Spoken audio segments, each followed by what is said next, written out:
All of export controls are all the same in that it's the enforceable regulatory net over the export, re-export, and transfer. Those are the three verbs: export, re-export, and transfer of physical items, things you can touch, technology, software, and services to various destinations, end uses, and end users for a variety of different national security and foreign policy reasons. There are some things that we don't want to go to some people, or at least we want to regulate for certain end users or certain destinations for either national security reasons because it's of critical importance to maintaining a military advantage, or for foreign policy reasons where we have an issue with how a country or individuals are behaving.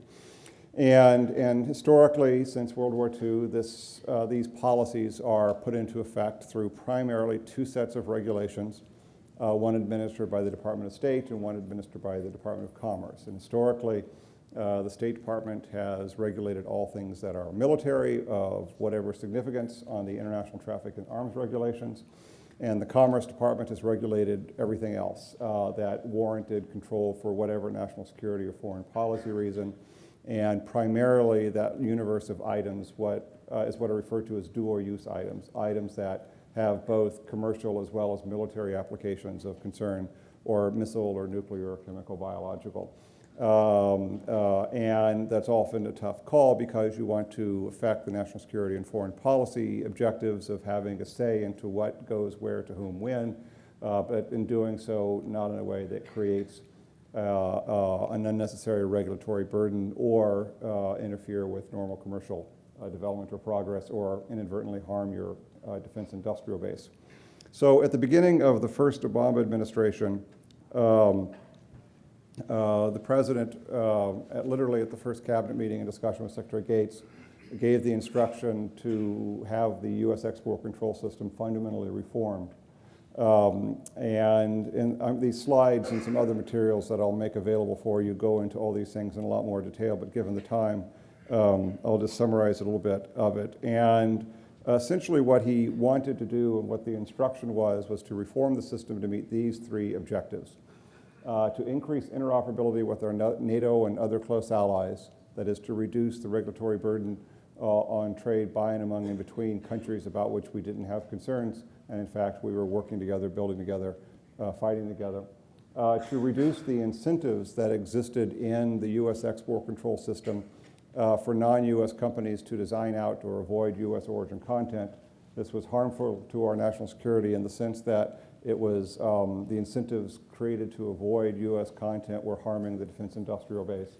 And frankly, to allow the government to focus its resources on the types of transactions and end uses and end users of greater concern, and spend less time worrying about regulating and controlling items for countries and end uses about which we had less concern. And there's a fourth reason, a fourth objective that evolved very soon after this, which was to make the export control system more reliable and predictable. Historically, as mentioned, I was a lawyer in this area for 17 years before joining the government, and I made my living on the unpredictability of the system and the anxiety that it created within companies because they wanted to export, but they couldn't exactly believe what was in the regulations, and because the penalties for making a mistake are so high, civil and criminal penalties, they would be very anxious about this area, and it was hard to get to clear answers because a lot of things weren't in writing, or there weren't precise definitions, or there were multiple opinions within the U.S. government where you would get a different answer depending upon who you spoke to. So the way in which to implement these really four objectives was to go through the U.S. munitions list, which is the category 12 for night vision, sensors, lasers, optics, fire control devices, avionics that you saw referred to, and that's most relevant to this group, and go through and identify the types of items that provided the most critical sensitivity or the critical advantage to the United States.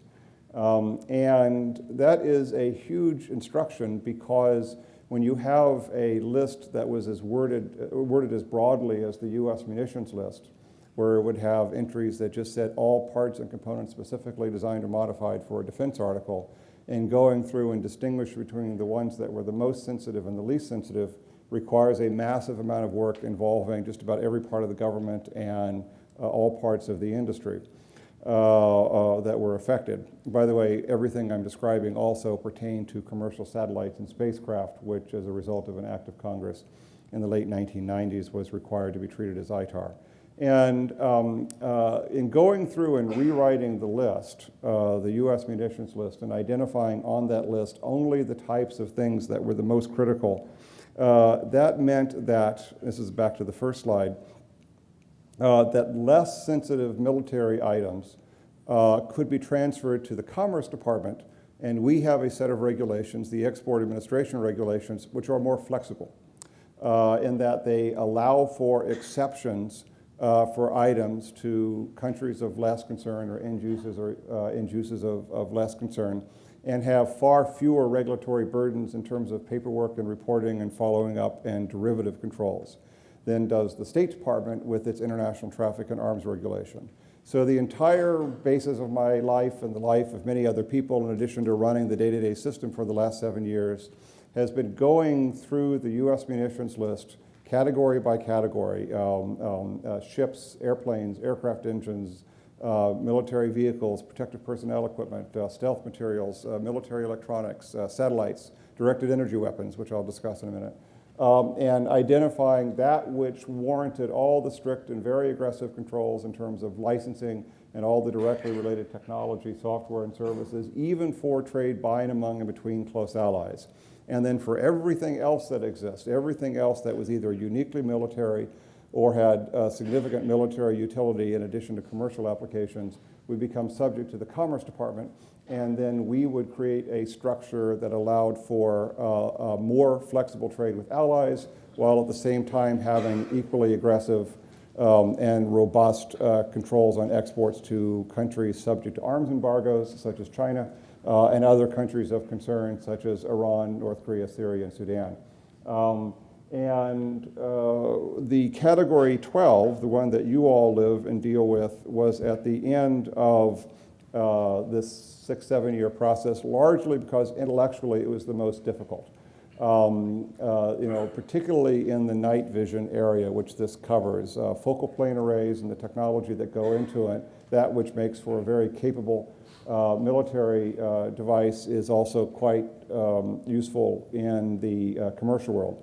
This is also, just like with military electronics, in a world where commercial developments are often quickly outpacing the speed of regulation or the utility or the utilization of those items for military applications. And so in proposing these changes, what we would do is seek out the expertise within the U.S. government and say, what are the types of items in very specific detail, not just general, I want everything that is anything to do with lasers controlled, but what are the types of items that you would want a license for, even when going to a close ally like Germany or Japan for end use by the governments of one of those countries.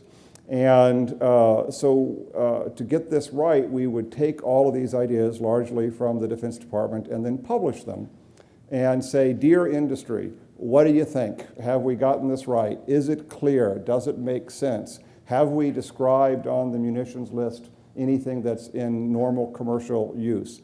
For the changes that we were making on the commerce regulations, these dual-use regulations, we would ask sort of the same questions. Are they clear? Do they make sense? Are they understandable? Can you comply with them?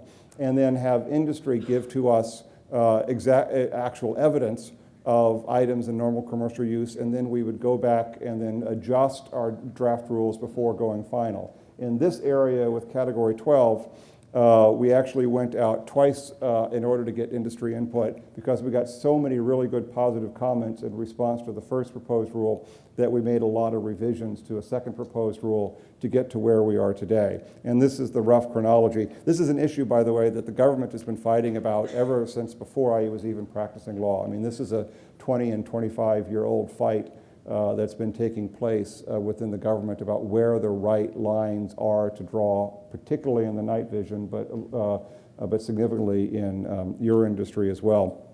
So it may look like it's short, but really there's 25 years of history and screaming and yelling and fighting behind all this.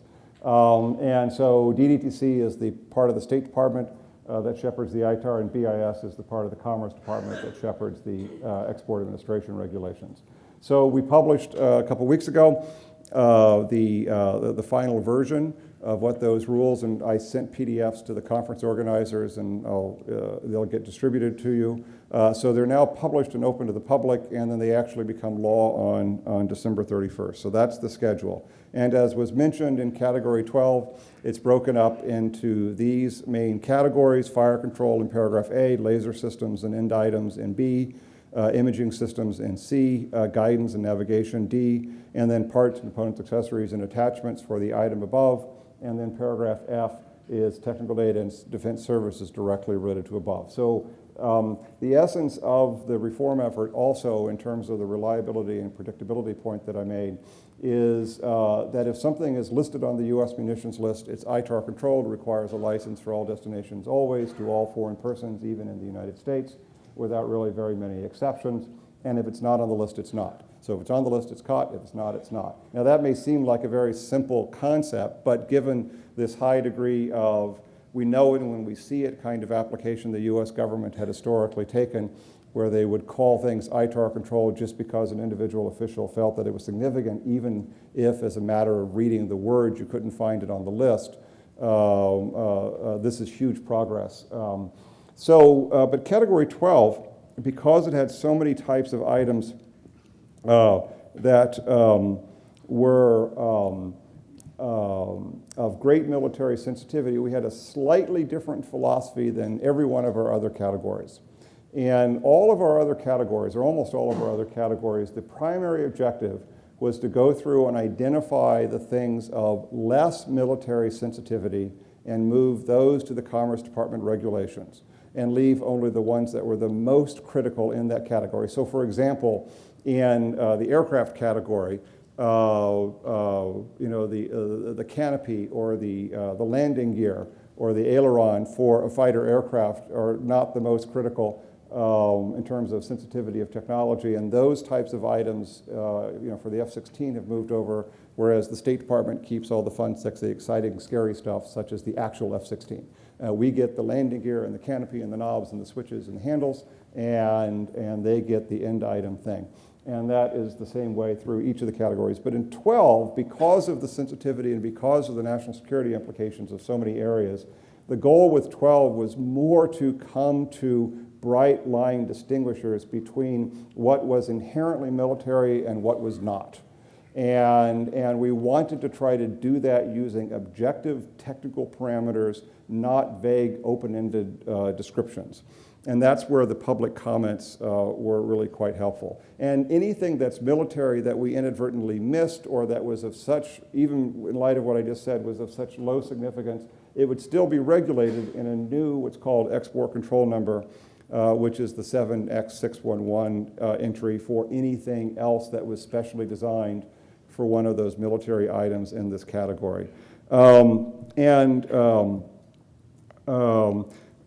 As we went through the 2 rounds of public comments for large types of items, we were able to come up with specific objective technical parameters to describe the thing that was inherently military.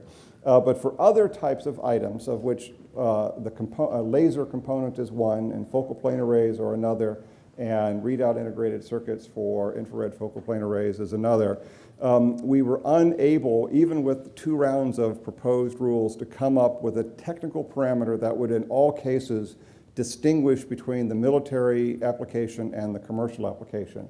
So what we've left in its place is a phrase for some of these items. That is, it would describe the item such as a component that's a laser or a focal plane array, and it would say specially designed for a defense article. So for you all, that's going to be a really important phrase, specially designed for a defense article, or in the regulation when you see it, specially designed for an article controlled by this subchapter, which means anything that's on the U.S. munitions list.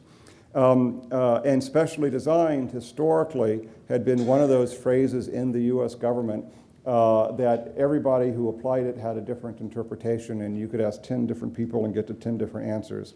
Well, since 2013, we in the U.S. government have had a nearly objective or mostly objective definition of this term, specially designed, where you can go through a series of yes-no decision tree-like questions and with confidence get to an answer as a matter of law to tell you whether a particular part or component is or isn't specially designed for a defense article or specially designed for something else. So much so that we've, of course, put it in writing in the regulations in those two sections, but we have on our websites, on the State and Commerce Department websites, decision trees, where you can go through and ask a series of questions and at the end of it get to a conclusion as to whether your product is or isn't specially designed, rather than the old way of doing it, which was people would use their gut and go with what they thought was significant, and you could get many different answers. And the approach to specially designed, and this is a little bit too weedy but in most conferences, but for this one, it's such a key concept. I want to give you for you all what's the most relevant. We adopted what we informally refer to as a catch and release approach that doesn't rely upon design intent or the reasons behind why something was originally developed. And so in paragraph A2, don't worry about A1 for now, because I'm going to focus on components as opposed to end items or systems for my comment. And by components, I mean anything that isn't the end item final product, like the plane or the aircraft or the ship. Where it basically says if you have a reference in the regulations that something is specially designed for a defense article, the first question is it for use in or with that defense article? And defense article is not just anything that's military, it's only those items that are identified on the U.S. munitions list. That's a key distinguisher. And you may not know why it was originally developed, but if it's a very simple matter, as a matter of fact, it is for use in or with the defense article, it's presumptively caught as a specially designed component. Or if you're doing a commerce analysis on our regulations, is it for use in or with the item listed on the commerce regulations?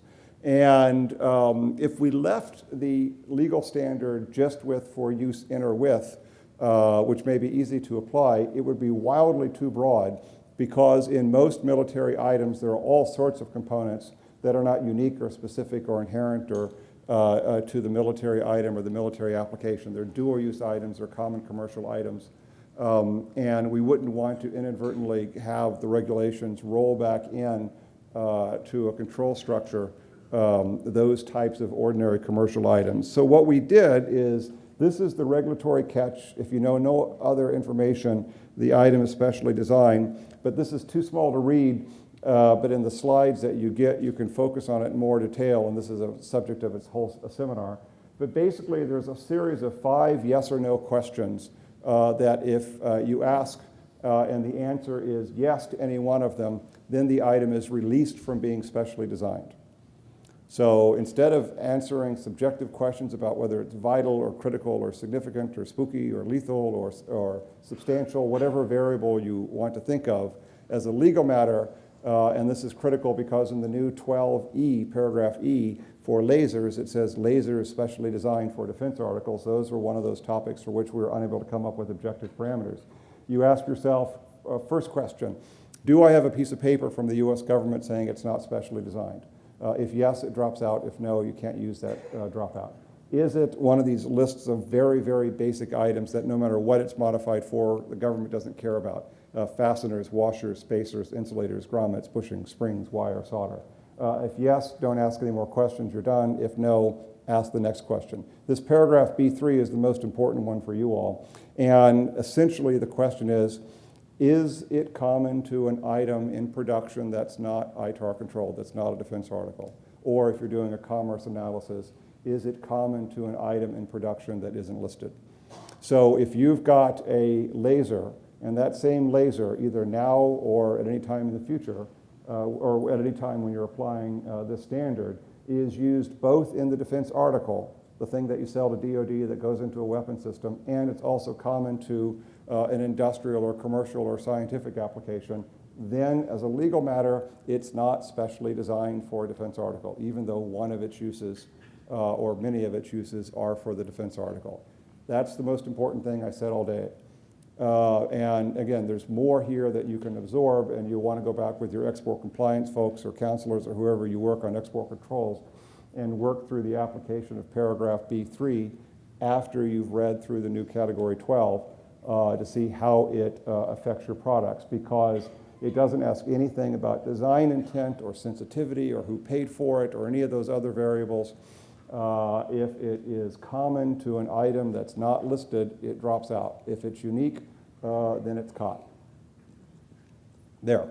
And then the other two categories or answers pertain to items at their developmental stage prior to getting into production, where if you have documentation evidencing that the item that you are developing was originally developed for both controlled and uncontrolled applications, or in the ITAR context, both for ITAR and non-ITAR applications, then the item drops out for specially designed.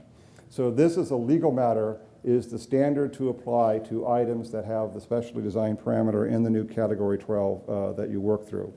In the Category 12, the way it works, I should have mentioned as an order of review, if your item is listed on the ITAR and the U.S. munitions list, it's caught. If it's not, then you move over to the military controls on the commerce regulations, which are referred to the 600 series. And if they're not caught within any of one of those descriptions, the 7A611 paragraph that I mentioned, then you look to the rest of the commerce regulations to see if your product might apply as a dual-use item, which is in a set of regulations that is a common set of regulations between the U.S. And its close allies. But back to the U.S. munitions list, there were a handful of paragraphs such as dealing with gimbaled pods and some other types of items. I've got a 3-hour version and a 3-day version of this talk. This is just the quick 30-minute version. Where there is, and this is an exception to some of the other entries, where for these types of items, you actually do go back and look at what the original design was for. And if it was originally for a military end user, even if you can come up with, or you have a civil non-military application in mind, it's still caught by the ITAR. And those are these are the, out of the hundreds and hundreds of paragraphs on the U.S. munitions list, we've used this phrase, specially designed for a military end user, only for them. And the reason we did it this way is because even after 2 rounds of public comment, we were unable to come up with industry's participation, even with industry's participation, a technical description of that which clearly distinguished between military and commercial. And so what we're going to do, we didn't want to hold up getting these rules in because 98% of it was in pretty good shape. Starting at the end of this year, we're going to put out yet basically a 3rd round of requests for advice on a smaller universe of items in what's called a notice of inquiry, and say, dear industry, we've come up with some new ideas for how to come up with objective parameters for controlling these items. What do you think? Is it clear? And I didn't bring up a clock, so you just have to wave to me when you want me to stop talking. And open it up for questions. So you'll want to pay attention to that, and I know that the Society will get that news out to you when they become available. There's one other topic you should pay attention to in these paragraphs, and for you all, paragraph 12B7 will be of significance, which is developmental lasers or laser systems are presumptively ITAR controlled if they received any DoD funding. And you're all of a sudden panicking, but wait, there are some significant carve-outs to that concept. One, this concept doesn't kick in until October of 2017, or rather contracts that are entered into at that point. And 2, if in the contract or other funding authorization, it says that the item being developed is being developed for both military and non-military applications, just in the statement of fact, then as a legal matter, it drops out from being ITAR controlled, assuming it isn't somehow called out elsewhere. Or even if you forget to do that and you didn't do a good job of clearly articulating the scope of the contract, you can go into the State Department and ask permission in what's called a commodity jurisdiction process for the item to be dropped out of this paragraph. And then once the item enters into production, assuming it isn't one of the specifically enumerated items elsewhere on the list, then it's no longer controlled by this paragraph. But on the front end, if it's developmental, it's unique for the military, the State Department hasn't said that it's not ITAR controlled, and it hasn't entered into production, it and the technology, software, and services directly related to it will all be ITAR controlled, which again means you need permission from the State Department to share it with foreign persons in the United States in just about any context. And I mean foreign persons, I mean all foreign persons, or to export it to any country where you would need to go into the State Department and get a license, permission to do so. Everything I've said is just in these slides. And then on the commerce side, to the extent that your lasers or optical systems or cameras or whatever you're dealing with are not listed on the U.S. munitions list, in order to address the underlying national security concerns of these items, which are of such utility in military applications, but nonetheless have commercial applications, we also have largely worldwide requirements and have made it even more so to get a license, but just from the Commerce Department and under a structure that's easier to work through once you understand it. And these are a couple of what are called export control classification numbers that address the types of items that may be of interest to you. So 6A002, for example, deals with optical sensors, and there are whole other paragraphs that deal with lasers. These are in way, way, way more weedy details given the time that's available. So I'm going to skip ahead to the end and then say something about directed energy weapons, because people were asking about it in the hallway, and for which I don't have any slides. So these are the websites, and I have a weekly teleconference every Wednesday at 2:30 where I answer every question that comes in, and that's the number that you can use to dial in, and that's the email address that you can use to send in questions. Now, on directed energy weapons, we also fundamentally revised that category. And again, I don't have slides. I wasn't thinking about it for this group.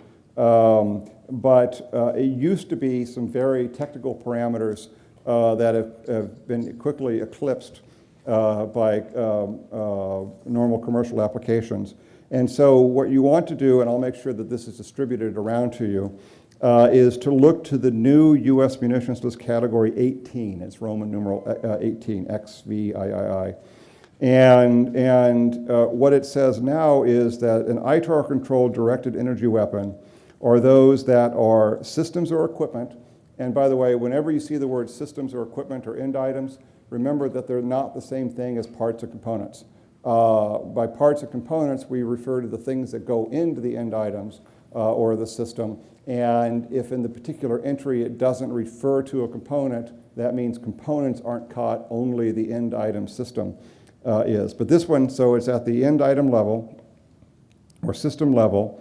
And it says, so systems other than as a result of incidental or accidental or collateral effect, 1, degrade, destroy, or cause mission aborts of a target. 2, disturb, disable, or damage electronic circuitry, sensors, or explosive devices remotely. 3, deny area access. 4, cause lethal effects or cause ocular disruption or blindness. So that's the first part of the definition. If you've got any kind of directed energy system that does any of those things, it's caught if, so you have to always answer the if it uses non-acoustic techniques such as lasers, particle beams, particle accelerators that project a charged or neutral particle beam, high power radio frequency, or high pulse power or high average power radio frequency beam transmitter. And so that is now, so it's also one of those other areas where, based on the public comments, this type of a more general description was clear, and it allowed for evolution of commercial applications. And then the next section down below, it says parts or components that are specially designed for one of those systems. And by specially designed, you go back to the definition that I gave you earlier. Effectively, for parts and components, it means that which is unique to and for use in or with one of these systems. It doesn't catch those that are common to non-military applications.